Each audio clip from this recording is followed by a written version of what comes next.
ఓం శ్రీరామచంద్ర పరబ్రహ్మణే నమః. ఓం నమో వశిష్ఠ విశ్వామిత్ర వ్యాస వాల్మీకి సుఖాదిభ్యః. ఓం శుక్లాం భరధరం విష్ణుం శశివర్ణం చతుర్భుజం ప్రసన్నవదనం ధ్యాయేత్ సర్వవిఘ్నోపశాంతయే. ఓం నమో బ్రహ్మాదిభ్యో బ్రహ్మ విద్యా సంప్రదాయ కర్తృభ్యో వంశ ఋషిభ్యో మహద్భ్యో నమో గురుభ్యః. ఓం శ్రీరామో రామభద్రశ్చ రామచంద్రశ్చ శాశ్వతః రాజీవలోచన శ్రీమాన్ రాజేంద్రో రఘుపుంగవః. శ్రీ యోగవాసిష్టము ఉపశమ ప్రకరణము. ఈ చేతులు కాళ్ళతో కూడుకుని ఉన్నటువంటి ఈ దేహము నేను అని ఎంచబడుచు ఉన్నది కదా, కానీ శీఘ్రముగా ఇప్పుడు అభ్యంతరమును కూడా నేను విచారణ చేస్తాను దానిని గురించి. ఈ శరీరమందు జడములైనటువంటి మాంసము ఎముకలు నేనా? కానే కాను. ఇంకా కమల జలాల కమలేనే ఏ విధంగా కమలము నీటిలోనే ఉంటుంది, మరి నీటికి అంటనట్లుగానే ఈ జడమైనటువంటి ఈ శరీరానికి చైతన్యమగు నాకు ఏమాత్రము సంబంధము కలగదు కదా. అలాగే జడములైనటువంటి ఈ రక్తము మాంసము ఈ ఎముకలు మొదలైనవి నేను కానే కాను. అవి అన్నిటికీ కూడా నావి కావు. కర్మేంద్రియాలు చూద్దామా, నేను కాను, అవి కూడా నావి కావు. ఎలాగంటే ఈ శరీరము జడమైనది, చైతన్యమైన నేను ఈ జడమైన శరీరం నేను ఎలా అవుతాను? కాదు. నేను భోగాలు కాను, భోగాలు నావి కావు. జడములై మిథ్యారూపములైనటువంటి బుద్ధి ఇంద్రియాలు నేను కాను, అవి నావిన్ని కావు. మూలం సంస్కృతి దోషస్య మనోనాహం జడం హిత అదబుద్ధిరహంకార ఇది దృష్టిర్మనోమయ. కాబట్టి సాంసారిక దోషాలకు మూలమైనట్టే, అంటే ఈ శరీరాల యొక్క రాకపోకలకు కలిగించేటువంటి ఈ మలినాలకు మూలమైనటువంటి మనస్సు ఏదైతే ఉన్నదో అది నేను కానే కాను. ఎలాగంటే ఆ మనసు కూడా జడమైనదే కదా, బుద్ధి అహంకారాలు కూడా నేను కాను. ఎందుకంటే అవి కూడా మనసుతో నిండిపోయి ఉన్నటువంటి అంతఃకరణం యొక్క భేద రూపాలే అయి ఉన్నవి అని చెబుతూ, ఈ విధంగా అంటే ఈ సంసార దోషము యొక్క మూలమొక మనస్సు నేను కాదు. ఎలాగంటే ఆ మనస్సు కూడా జడమైనదే అయింది కదా, అలాగే బుద్ధి కానీ అహంకారం కానీ కూడా నేను కాదు. ఎలాగంటే అవి కూడా మనస్సు యొక్క భేద రూపాలే అగుచు మనస్సుతో నిండిపోయినవే అగుచూ ఉన్నవి కదా అని చెబుతూ అనుకుంటూ విచారిస్తూ ఇలా దేహము మొదలుకొని మనసు బుద్ధి ఇంద్రియాల వరకు కలిగిన ఏవి కూడా నేను కాను అని నిశ్చయించబడింది. ఇంకా మిగిలిన దానిని గురించి విచారిస్తాను. శేషస్తు చేతనో జీవ సా చేచ్చేత్యేన చేతతి అన్యేన మానోసౌ నాత్మరతత్వ వపుర్భవేత్. మిగిలినది ప్రమేయముతో కూడి వ్యవహరించడం చేత, మరి ఆ ప్రమేయం దేని ద్వారా అంటే ప్రమాత అనే కదా, దాని ద్వారానే కదా ఇది ప్రమేయం అనేటువంటిది జరుగుతూ ఉన్నది ఈ వ్యవహారం అంతా. కాబట్టి ప్రమాత అంటే ఎవరు? జీవుడు. ఈ జీవుడు అంటే త్రిపుటి సాక్షి అను మరొక దాని చేత ఎరుగబడడం చేత దృశ్యము, ద్రష్ట, మరి దృక్కు అనేటువంటి దాని చేత ఎరుగబడుట చేత ఆ త్రిపుటి సాక్షి అను మరొక దాని చేత తెలియబడడం చేత ఈ ప్రమాత అంటే ఈ జీవుడు అనేవాడు ఆత్మతత్వం యొక్క యథార్థ స్వరూపం కానేరదు. ఏవం త్యజామి సంవేద్యం చేత్యం నాహం హి తత్కిల శేషో వికల్పరహితో విశుద్ధ చిదహం స్థిత. ఈ విధంగా సాక్షి చేత ఎరుగదగినటువంటి ప్రమాత ప్రమేయములను నేను త్యజించి వేస్తూ ఉన్నాను. దేని చేత అయితే ప్రమేయం జరుగుతున్నదో ఆ ప్రమాత ప్రమేయాలను నేను రెంటిని కూడా త్యజించి వేస్తూ ఉన్నాను. ఎలాగంటే అవి నేను కాదు కాబట్టి మిగిలినటువంటి వికల్పరహితమైన ఏ విశుద్ధ సాక్షి చైతన్యం అయితే ఉన్నదో అదే నేను, అదే నిజము. ఎలాగంటే ఇక మిగిలినటువంటి ప్రమాతయగు జీవుడు ప్రమేయమగు దృశ్యముతో సహా త్రిపుటి సాక్షి చేత ప్రకాశిస్తూ ఉన్నాడు కదా. ఈ ప్రకారంగా మరి ఒక దాని చేత అంటే ఈ జీవుడు దేని చేత ప్రకాశింపజేయబడుచు ఉన్నాడు అంటే సాక్షియగు ఆత్మ చేత. అక్కడ ప్రమాత ఒకటి, ప్రమేయం ఒకటి. కాబట్టి దేని ప్రమేయము చేత? జీవుడు అనేటువంటి వాడు ఆ సాక్షియగు ఆత్మ చేతనే తెలుసుకో మరి ప్రకాశింపజేయబడుచు ఉన్నాడు. కాబట్టి ఇక్కడ మరి ఒక దాని చేత తెలుసుకొనబడుతూ ఉన్నది. కాబట్టి ఆత్మ యొక్క స్వరూపం అవుతుందా? అది కానే కాదు. కాబట్టి సాక్షి చేత ఎరుగబడినటువంటి జీవుడు, దృశ్యము, నేను మొదలైనటువంటి ఈ జీవ దృశ్యాలను రెంటిని కూడా నేను వదిలివేయిస్తూ ఉన్నాను. ఎలాగంటే తెలుసుకొనబడేటువంటి దృశ్య వస్తువు నేను కాదు కదా. ఇంకా కూడా మిగిలి ఉన్నటువంటి వికల్పరహితమైన సాక్షియగు విశుద్ధ చిద్రూపమే నేను. అంటే నేను ఆత్మనే అయ్యున్నాను.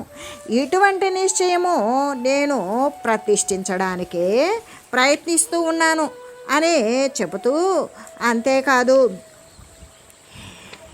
చిత్రమేషోస్మి లబ్ధాత్మ జాతః కాలేన కార్యవాన్ ఏష సోహ మనంతాత్మానాంతోస్య పరమాత్మనః. ఎలాగంటే ఎంత ఆశ్చర్యము! చిరకాలము నుండి కూడా నేను ఆత్మను పొందే ఉన్నాను. క్రొత్తగా పొందేటువంటిది కాదు. కానీ ఈరోజు మాత్రమే పరమ పురుష లాభయుతుడని అయ్యాను. ఏ విధంగా? ఎన్నాళ్ళు నేను ఈ అస్థిరమైనటువంటి దేహాన్నే స్థిరం అనుకున్నాను. నేను ఆత్మను పొందిండు కూడా ఆత్మను నేను చూడలేకపోయాను. ఇది విచారణతో మాత్రమే నేను పరమపురుష లాభయుతుడనే అయ్యాను. పరమ పురుషార్థము ఏంటది అంటే నిర్వాణ స్థితి లేదా మోక్షస్థితి. ధర్మము, అర్థము, కామము అనుకునే బ్రతికాను కాదు. దానికి మించినటువంటి ఏ యొక్క స్వస్వరూప సాక్షాత్కారం అనేటువంటిది ఉన్నదో ఆ లాభాన్ని పొంది ఉన్నాను. ఈ నేను అనంతరూపుడునగు ఆత్మనే అయ్యున్నాను. ఈ పరమాత్మకు ఇంకా అంతము ఉన్నదా అంటే లేనే లేదు. ఆహాహా, ఎంత ఆశ్చర్యము! చిరకాలము నుండి కూడా నేను ఆత్మనే అయ్యున్నాను. నేను ఆత్మను పొంది ఉన్నాను. కానీ నేడు మాత్రమే పరమ పురుషార్థ లాభయుతుడని అయ్యాను. ఏ మోక్షమైతే ఉన్నదో నా యొక్క ఆత్మసత్తాను నేను సందర్శించాను. నేను ఆత్మతత్వాన్నే అయి ఉన్నాను. ఈ నేను అనేటువంటిది అనంత రూపుడైనటువంటి ఆత్మ ఏదైతే ఉన్నదో అదే నేను అయి ఉన్నాను.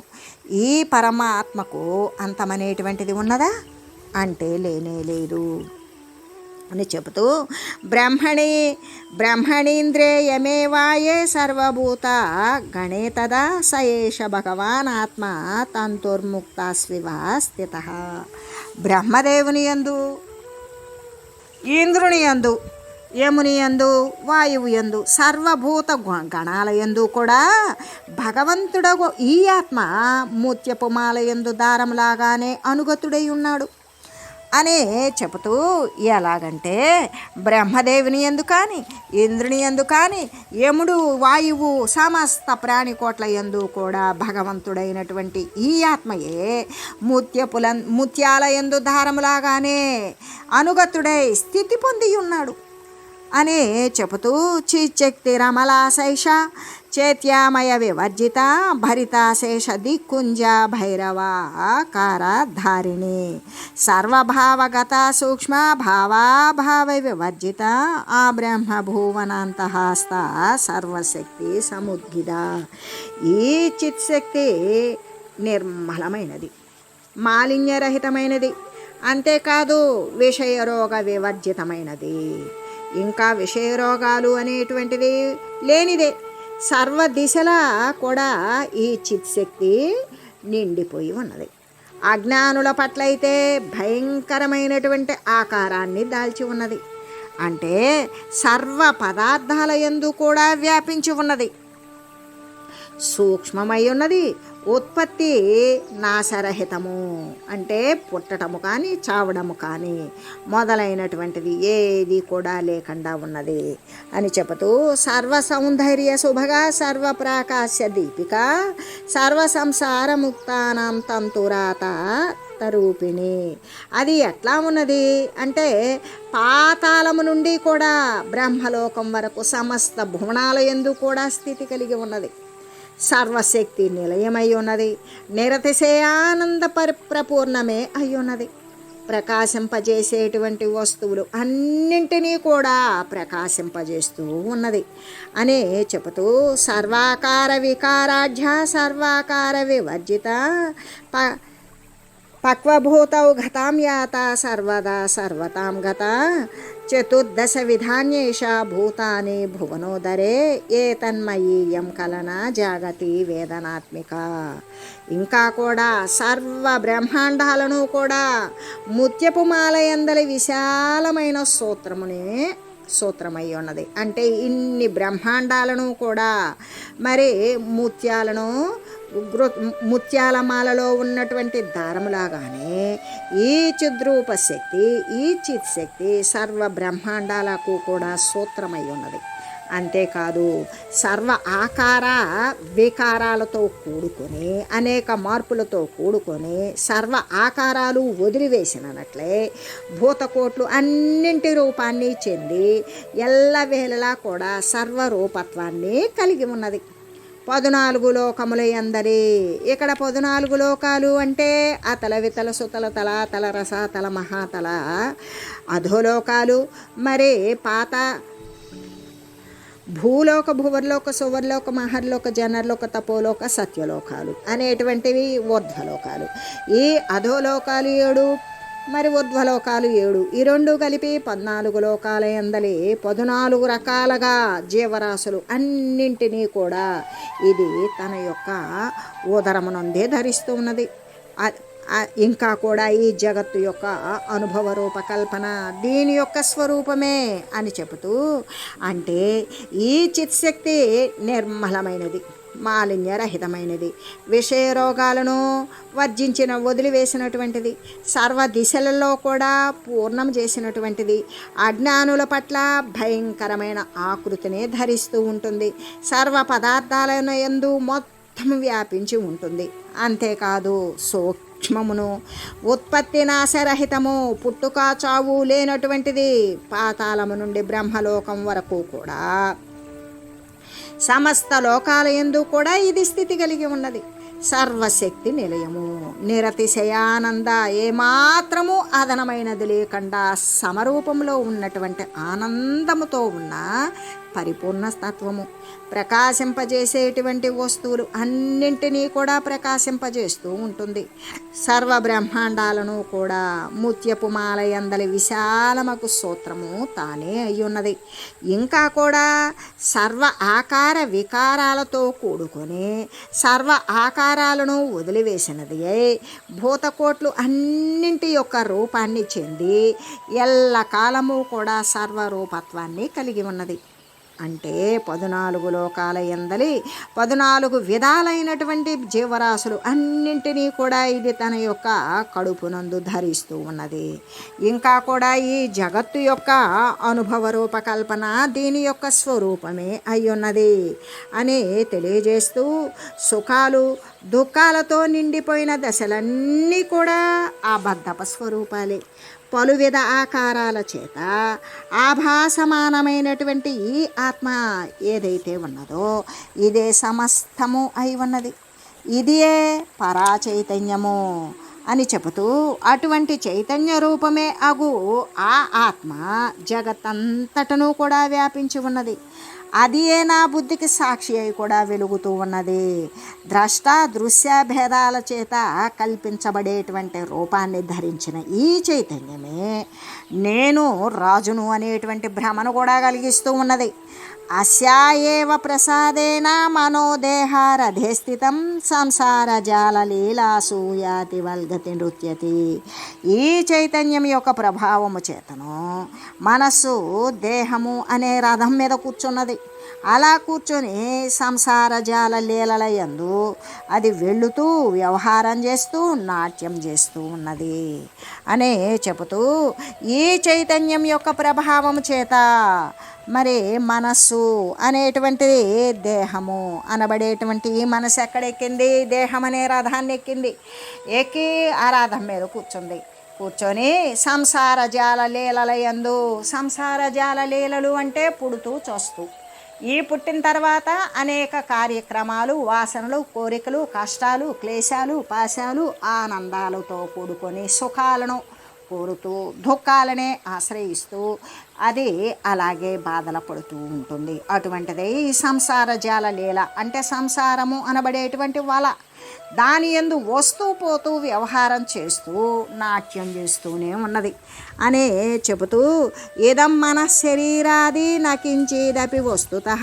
నష్టేన కించిదప్యస్మిన్ పరిణశ్యతి పేలవే.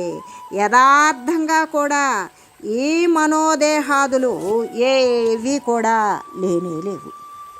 ఇంకా తుచ్చమైనటువంటి ఈ శరీరాదులు నశించిపోతే ఆత్మ ఏమాత్రం నశిస్తుందా అంటే ఆత్మకు నాశం లేదు. ఆత్మ అనేటువంటిది సత్యమైనది, స్థిరమైనది. అంటే ఈ మనస్సు, శరీరము మొదలైనవి వాస్తవానికి విచారించి చూసినప్పుడు కొంచెం కూడా లేవు. ఈ తుచ్చమైనటువంటి మనసు కానీ శరీరం కానీ నశించిపోయినా ఆత్మ అనేటువంటిది ఒక్కింతైనా కొంచెమైనా నశింపదు అని చెబుతూ, ఈ జగజ్జాల నాటకం అంతా కూడా చిత్తరూప నటులే చేసి ఉన్నారు. ఏ చిత్తమైతే ఉన్నదో అదే కల్పించింది. ఇంకా ఈ చైతన్యము సాక్షి రూపమైనటువంటి బుద్ధి ఒక దాని చేతనే దీప ప్రకాశం చేయలాగానే స్పష్టంగా కనపడుతూ ఉంటుంది. కష్టము దైవమే చింత నిగ్రహానుగ్రహస్థితౌ బభూవ దేహనిష్టేవాన కించిదపి దేహకం. ఆహా, ఎంత కష్టము! నిగ్రహము అనుగ్రహము స్థితుల యందు దేహబుద్ధి నాకు వ్యర్థముగా కలిగినది కదా.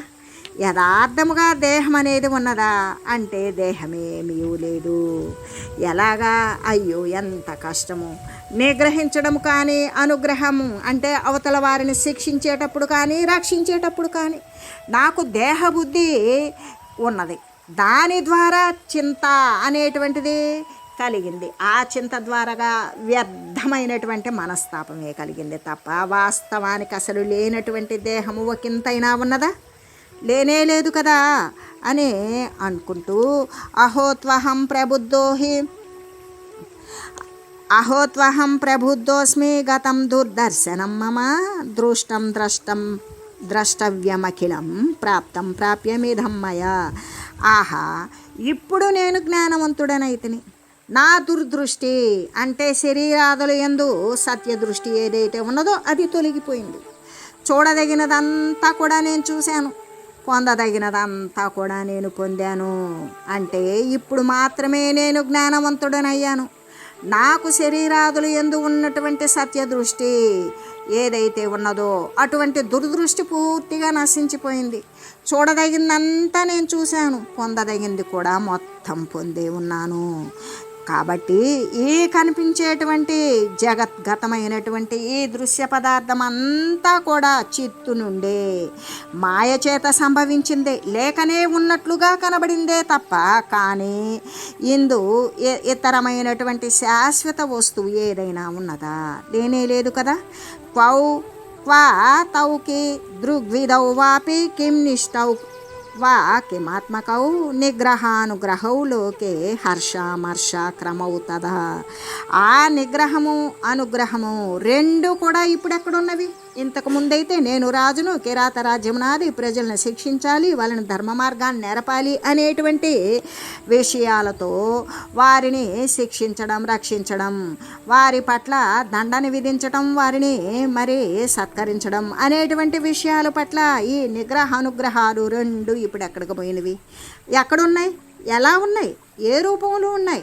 వాని చేత కలిగేటువంటి శోకము కానీ, సంతోషం కానీ, కోపం కానీ ఇవన్నీ ఏవి అంటే శరీరాలు మొత్తం కూడా అబద్ధమే అవడం వల్ల అవన్నీ కూడా ఎటువంటి ఆశ్రయము లేకనే అక్కడ వాటికి ఏ ఆశ్రయము లేదు, అయినా కూడా అవి కనబడినవి ఎలాగా అని చెబుతూ, ఎలాగంటే జగత్తు, దేహము మొదలైనవన్నీ అబద్ధమై ఉన్నవి. ఇంకా లోకమునందు నిగ్రహము కానీ అనుగ్రహము కానీ దాని నుండి పుట్టేటువంటి ఆనందము, కోపాలు ఎక్కడా? ఎటువంటివి? దేనిని ఆశ్రయించుకుని ఉన్నవి? ఏ రూపం కలిగి ఉన్నవి అని విచారించుకుంటూ ఇంకా కూడా కిం సుఖం కింను వా దుఃఖం సర్వం బ్రహ్మేదమాతతం అహమాసం ముధా మూడో దిశ్యా మూడో స్మృహం స్థిత. సుఖమంటే దుఃఖమంటే ఏంటివి? సుఖమేంటి, దుఃఖమేంటి? ఇదంతా కూడా వ్యాపక బ్రహ్మమే అవుతూ ఉన్నది కదా. నేను వ్యర్థంగా ఆ జ్ఞానముతో కూడి మూఢుడనై ఉన్నాను. ఇప్పుడు సౌభాగ్యవశము చేత జ్ఞానవంతుడనయ్యాను. సుఖమేంటి, దుఃఖమేంటి? ఇదంతా కూడా సర్వవ్యాపకమైనటువంటి బ్రహ్మమే అయి ఉన్నది కదా. బ్రహ్మము అంటే వ్యాపకమైనటువంటి బ్రహ్మము, ఇతరమైన వస్తువు లేనిదే. ఇంతకాలము నేను వ్యర్థంగా మూఢుడనే అయ్యున్నాను, అజ్ఞానినే అయ్యున్నాను. ఇప్పుడైతే ఆ యొక్క సౌభాగ్యవశము చేత నేను సత్యమేదో గ్రహించగలిగేటువంటి జ్ఞానవంతుడనయ్యాను. కిమస్మిన్నేహమాలోకే శోచ్యతే, కిం విముహ్యతే, కిం ప్రేక్ష్యతే, కిం క్రియతే, స్థీయతే వాదగమ్యతే. ఆనందస్వరూపమును పరిపూర్ణమును అగు ఈ ఆత్మ యొక్క అనుభవము కలిగిన తర్వాత ఇంకా దేనికోసం నేను దుఃఖపడాలి? దేనికోసం నేను విమోహితున్నవ్వాలి? దేనిని చూడాలి? ఏమి చేయాలి? నేను ఎక్కడికి వెళ్ళాలి? ఏ విధంగా అంటే అసలు ఇదంతా ఏమై ఉన్నది? కేవలం వ్యాపకమైనటువంటి బ్రహ్మసత్తా, బ్రహ్మస్వరూపము తప్ప మరొకటి లేనే లేదు. ఈ ఆనందైక రసపూర్ణ స్వభావము అయినటువంటి ఈ ఆత్మతత్వమే అనుభూతమైంది. అలా అవ్వగా ఇంకా నేను దేనిని గురించి శోకించాలి? దేనికోసం నేను మోహం పొందాలి, కోరికను పొందాలి? మరి దేనిని చూడాలి? ఇంకేం మిగిలింది? ఏమి చేయాలి? ఎక్కడ ఉండాలి? ఎక్కడికి వెళ్ళాలి? అంటే ఇక అక్కడ ఇవన్నీ నేను ఆత్మానుభవం తర్వాత శోకాదుల యొక్క ప్రసక్తే లేదు కదా అని అనుకుంటూ, అంతేకాదు కిమస్మిన్నే వమాలోక, ఏ విధంగా అంటే కిం చిదేవమిదం నామ చిదాకాశం విరాజతే, నమో నమస్తే నిస్తత్వ దిష్ట్యా దృష్టోసి సుందర. అలౌకికమైనటువంటి చమత్కారమైన చిదాకాశం ఒక్కటి మాత్రమే విద్యమానమై ప్రకాశమానమై ఉన్నది. భౌతికత్వ చూద్దామా అంటే ఈ ప్రాపంచక సంబంధమైనటువంటిగా చూద్దామా అంటే అక్కడ రహితుడనగు, అక్కడ నేనేమీ లేదు. భౌతికత్వత నేను ఇంకా పరమాత్మ కంటే అన్యముగా, ప్రకాశమానం కంటే అన్యంగా చూద్దామా అంటే నేను రహితమై ఉన్నా. అంటే నేను ప్రకాశ స్వరూపుణ్ణే అయ్యున్నాను. ఓ పరమాత్మ, నీకు నమస్కారము. మహాద్భాగ్యమునందు నీవిప్పుడు నాకు కనబడి ఉన్నావు. ఎలాగంటే అలౌకికమైనటువంటి అంటే లౌకికము కానిది, దృశ్యమానము కానిది, స్థిరమైనటువంటి చమత్కారమైన చిదాకాశము ఒక్కటే ప్రకాశమానమై ఉన్నది. అది భౌతికత్వరహితుడనగు. అంటే నేను ఈ శారీరక సంబంధమైనటువంటి స్థితిని నశించిపోయింది. ఓ పరమాత్మ, నీకు నమస్కారము. మహాద్భాగ్యము చేత నీవిప్పుడు నాకు కనబడ్డావు అని చెబుతూ, అహోను సంప్రబుద్ధోస్మి సమ్యజ్ఞాతమలమ్మయ, నమో మహ్యమనంతాయ సమ్యజ్ఞానోదయాయ చ. ఆహా, నేను ఇప్పుడు కదా ప్రబుద్ధుడనైపోయాను, సర్వము లెస్సగా తెలుసుకున్నాను. ఈ విధంగా సమగ్రమైనటువంటి జ్ఞానం ఉదయించిన అనంత రూపముకు నా ఆత్మకు నమస్కారము. నేను లెస్సగా ప్రబుద్ధుడనయ్యాడు అంటే బుద్ధిమంతుడనయ్యాను. ఎందుకు? సత్య విషయమునందు నేను స్థిరపడి ఉన్నాను, ఆత్మను బాగుగా గుర్తిరిగాను.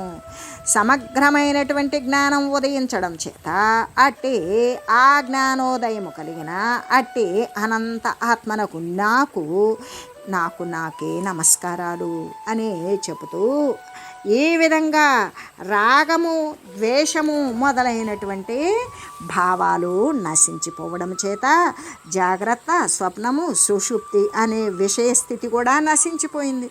అలా నశించేవాడను కాబట్టి స్థిర సుషుప్తి కలను అంటే ఇక ఏ కారణమైనటువంటి జాగ్రత్త, స్వప్నము, సుషుప్తి కారణ మహాకారణదైతే ఉన్నదో ఆ కలను అనగా ఉపాధి నశించిపోయిన తర్వాత, ఉపాధిని వర్జించిన తర్వాత బ్రహ్మమందు ఏకీభావము పొందిన వాడనే అయిన నేను ఈ సంసార భ్రమ అనేటువంటిది రహితమైపోయింది, లేకుండా పోయింది.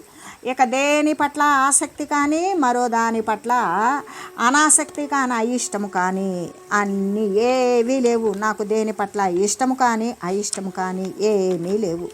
సాక్షీభూతమును ఆత్మస్వరూపమును అయిన బ్రహ్మమున నేను సర్వదా ఎటువంటి భేదము లేకుండా భేదరహితమై సమరూపమునందే నేను నివసిస్తూ ఉన్నాను అని ఈ విధంగా సురగుడు తన యొక్క విచారణను కొనసాగించాడు అని చెబుతూ ఈ ఉపశమ ప్రకరణమునందు సురగుని యొక్క విశ్రాంతి అనేటువంటి విషయాన్ని గురించి శ్రీ వశిష్ఠ గురుదేవులు తెలియజేస్తూ ఇంకా ఇలా చెప్తూ ఉన్నారు. ఇతి హేమ జటాధీశో లేభే పదమనుత్తమం వివేకాధ్యవసాయేన బ్రహ్మణ్యమివగాదిజః అంటున్నారు. ఓ రామచంద్ర, విశ్వామిత్రుడు బ్రాహ్మణత్వాన్ని పొందినట్లుగానే ఇట్లా వివేకమును గూర్చినటువంటి నిశ్చయము చేత హేమజట అనేటువంటి ఈ కిరాతరాజ ప్రభువు కూడా పరమోత్తమమైనటువంటి బ్రహ్మపదాన్నే పొందాడు అని చెబుతూ, ఓ రామచంద్ర, విశ్వామిత్రుడు బ్రాహ్మణత్వాన్ని పొందినట్లుగా ఎందుకు అంటే విశ్వామిత్రుడు బ్రహ్మర్షి ఎప్పుడయ్యాడు అంటే అది తర్వాత. మొట్టమొదట తన యొక్క ఉనికి గాదిరాజనందనుడు క్షత్రియుడు కాబట్టి మరి ఆయన బ్రాహ్మణత్వాన్ని ఎట్లా పొందాడు అంటే ఆయన యొక్క ఆత్మతత్వ విచార జ్ఞాన సాధకము చేత తత్వ విచారణను చేసి తత్వమునందు స్థిరపడి బ్రాహ్మణత్వాన్ని పొందాడు విశ్వామిత్రుడు. అలాగే విశ్వామిత్రుడు బ్రాహ్మణత్వాన్ని పొందినట్లుగానే మరి ఈ ప్రకారంగా వివేకాన్ని గురించినటువంటి నిశ్చయము చేత ఈ హేమజట అనేటువంటి ఈ కిరాతరాజు కూడా పరమ ఉత్తమమైనటువంటి బ్రహ్మపదాన్ని పొందగలిగాడు అని తెలియజేస్తూ ఇంకా కూడా మరలా కూడా అనుష్ఠింపబడినటువంటి ధర్మము, అర్థము, ప్రాప్తి, ఉపాయము, క్రియ మొదలైనటువంటి దైవగతి చేత సంప్రాప్తమైనటువంటి అనర్థకారకాలు దుఃఖప్రదాలు అయిన క్రియల యందు దినక్రియల యందు సూర్యునిలాగానే ఆ సురగువు కూడా ఖేదాన్ని పొందల. ఏ విధంగా మళ్ళీ కూడా అనుష్ఠిస్తూ ఉన్నాడు.